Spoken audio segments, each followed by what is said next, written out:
500 miles away, the UK Border Agency and the police continue their investigation into the Sharma's fake visa business. After a dawn raid, Jatinder Sharma and his 2 wives are brought to Southall police station. Evidence found in their house suggests they're involved in manufacturing bogus certificates for visa applicants. I think you're all aware that we were quite successful this morning. We've recovered approximately 50 to 100 stamps in all different sorts of identities and for all different sorts of companies, which tend to suggest the occupiers are involved in some sort of fraud or deception against the Home Office. And we've seized bank accounts which show that they're making money from their enterprises. I think some of the accounts have got 50,000, some have got £20,000 in them. Jatinder, can you turn to your left, please, so you're facing that wall there? The officers have plenty of questions to put to the suspects. But first, they want to look for more evidence. The team believe that crucial documents will be held at Univisas, the business Sharma runs with his wives Raki and Neelam.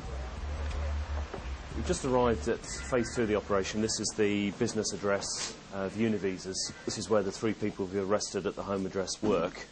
So we've got a search warrant to search this property.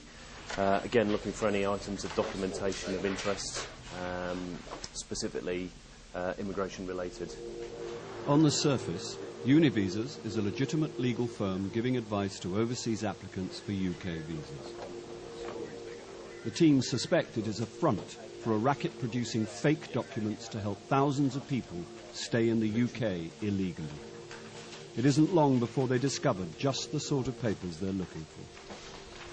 I'm excited about that, mate. Oh, yes. It looks as though these are applications for visas for Chinese nationals to come here and study English. That's what it appears to be, anyway. It's not something that a genuine student should need, any kind of immigration advisor. So why does this need to involve Univisas? All very odd. The tissue of deceit continues. In another room, there's more damning evidence with potentially alarming implications. Another stamp for a company, obviously to legitimise fraudulent documents. As we found at the home address, you've got there's like fraudulent documentation for dentists and doctors, etc. If these people are successful, it does make you wonder: are these people working illegally in the medical industry? Are they looking after vulnerable people? The apparent scale of Univisas' activities is even greater than the investigation team had suspected.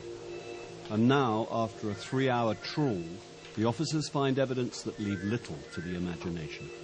Sharma has emailed a supplier of fake educational documents on behalf of a client who wants to stay in the UK. Fantastic, isn't it, Dave? Here we go. This is a little shopping list. We need a PG diploma for the following candidates. Oh, dear. ASAP. He's not studied anywhere. He needs international graduate students, so we have to show some course. That's fantastic. That is the killer, isn't it? He's very fussy and wants some accredited UK qualification. Oh, fantastic. He's clearly paid a bit more money for that. That's what we've been waiting for, isn't it? Brilliant. He's not studied anywhere. He's been in the UK for 3 years, but his leave is running out, so he needs to get onto the IGS, is the International Graduate Scheme, and this is a scheme supposedly to keep quality graduates in the UK. They can switch into employment, so we have to show some course.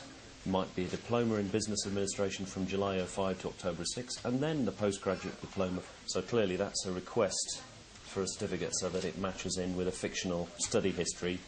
But in the first sentence there, hasn't studied anywhere, so it's a lie to facilitate the person's permission to stay in the country. Combine that with the stamps that they've got next door and the stamps from the home address, I think he'll be serving a long time in prison, quite honestly.